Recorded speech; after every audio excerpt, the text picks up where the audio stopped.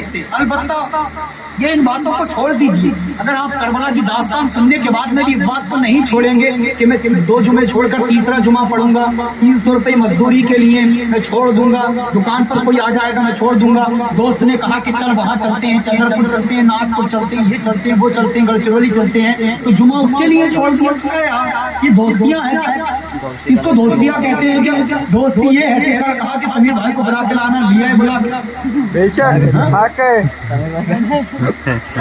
آئیے یار آئیے, میں آپ سے کیسا کہوں, پریشان ہو گئے, 1.5 سال ہو گیا ہے.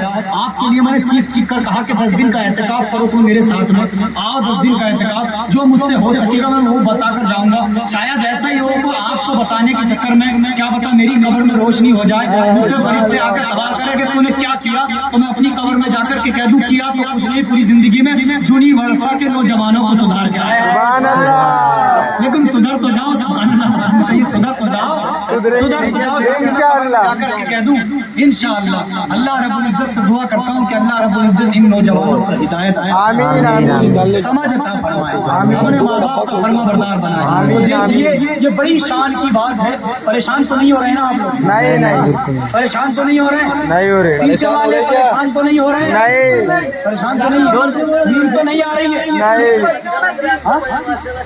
چلنے دو, پٹیل صاحب کا فرمان ہے. ایک بات اور بتاؤں, یہ رات معلوم ہے کیسی رات ہے؟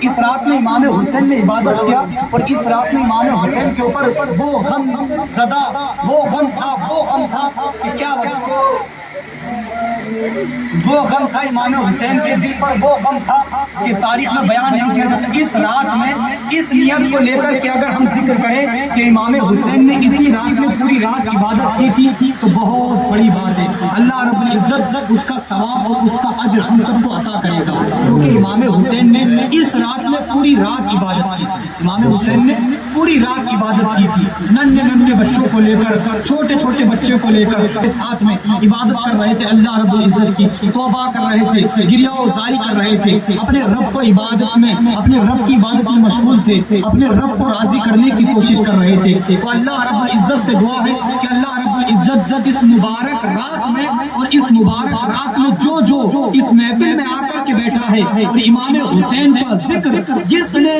جتنے پختہ ارادے کے ساتھ میں کیا ہے اور سنا ہے, اللہ رب العزت ان سب کو اتنی ہدایت عطا فرمائے. اللہ رب العزت ان سب کی پریشانیوں کو دور عطا فرمائے. اللہ رب العزت سب کو کروڑ پتی بنائے, سب کی پریشانیوں کو دور فرمائے, سب کو حج بیت اللہ کی زیارت نصیب عطا فرمائے, سب کو بغداد کا سفر عطا فرمائے, سب کو امام حسین کے روزے پر بھیجنے کی توفیق عطا فرمائے. اللہ رب العزت ہم سب کو مرنے سے پہلے بالخصوص اپنے گناہوں سے توبہ کرنے کی توفیق عطا فرمائے. ہم سب کا خاتمہ ایمان عطا فرمائے. ہم سب نے اتنا بہتر اچھا انتظام کیا, اللہ رب العزت اس انتظام کو بھی اپنی بارگاہ میں قبول فرمائے. اللہ رب العزت ان سب کا بہتر اجر عطا فرمائے.